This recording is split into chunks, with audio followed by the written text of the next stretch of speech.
Hello दोस्तों, welcome. बहुत ही आपका स्वागत है इस चैनल में, क्योंकि आपने इस चैनल को चुना देखने के लिए। तो आशा करता हूं कि आपको उसी हिसाब से कंटेंट देना चाहिए और कंटेंट आपके मुताबिक हों। चलिए देखते हैं टॉपिक को, कूलाम के नियम। इस कूलाम के नियम क्या हैं? कूलाम एक फ्रांस के रहने वाले थे, जिन्हें फ्रांसीसी वैज्ञानिक भी कहते हैं।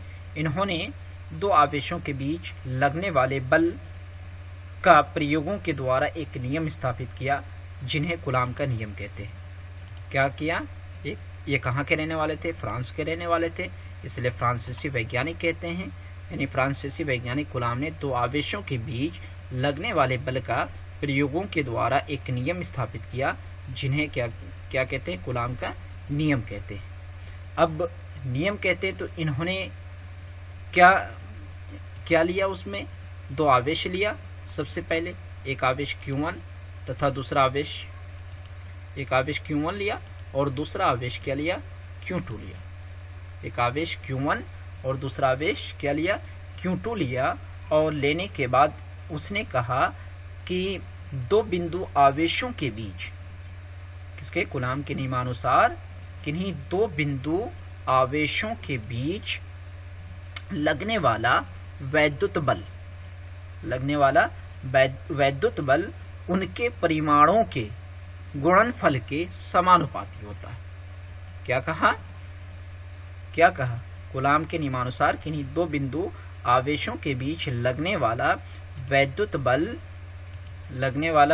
बल उनके परिमाणों के गुणनफल के समानुपाती होता है। मतलब F is proportional to Q1 Q2। ठीक है। मान लेते हैं इन दोनों आवेशों के बीच की दूरी कोई R हो। क्या हो? इन दोनों आवेशों के बीच की दूरी क्या हो? R हो। तो उन्होंने कहा, कूलाम ने कहा, तथा उनके बीच के दूरी के वर्ग के व्युत्क्रमानुपाती होगा। क्या कहा उन्होंने? कि जो बल हैं, ये बल उनके बीच के दूरी के वर्ग के व्युत्क्रमानुपाती होगा। अर्थात F is proportional to Q1 Q2 समीकरण 1 मान लेते हैं। F is proportional to 1/r² समीकरण 2 मान लेते हैं। क्या नियम दिया उन्होंने? कि कूलाम के नियमानुसार किन्हीं दो बिंदु आवेशों के बीच लगने वाला वैद्युत बल उनके परिमाणों के गुणनफल के समानुपाती तथा उनके बीच के दूरी के वर्ग के व्युत्क्रमानुपाती होता है। अर्थात F is proportional Q1 Q2, या समीकरण 1 बना लेते हैं F is proportional to 1/r²। समीकरण 1 तथा समीकरण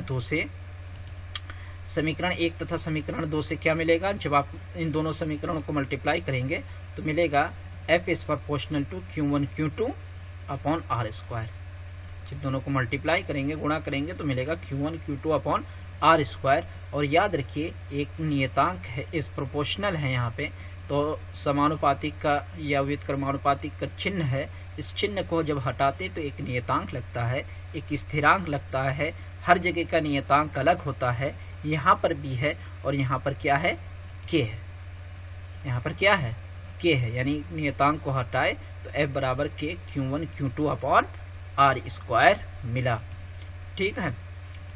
K क्या है? एक नियतांक है। इसका मान क्या होता है? 1/4πε0 होता है, या इसी 1/4πε0 का मान क्या होता है? 9 × 10⁹ न्यूटन मीटर स्क्वायर प्रति कूलाम स्क्वायर होता है।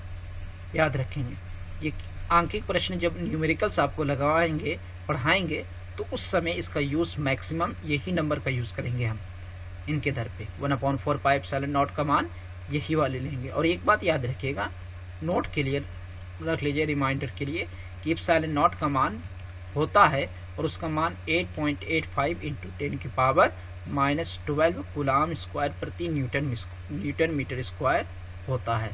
Thank you for watching.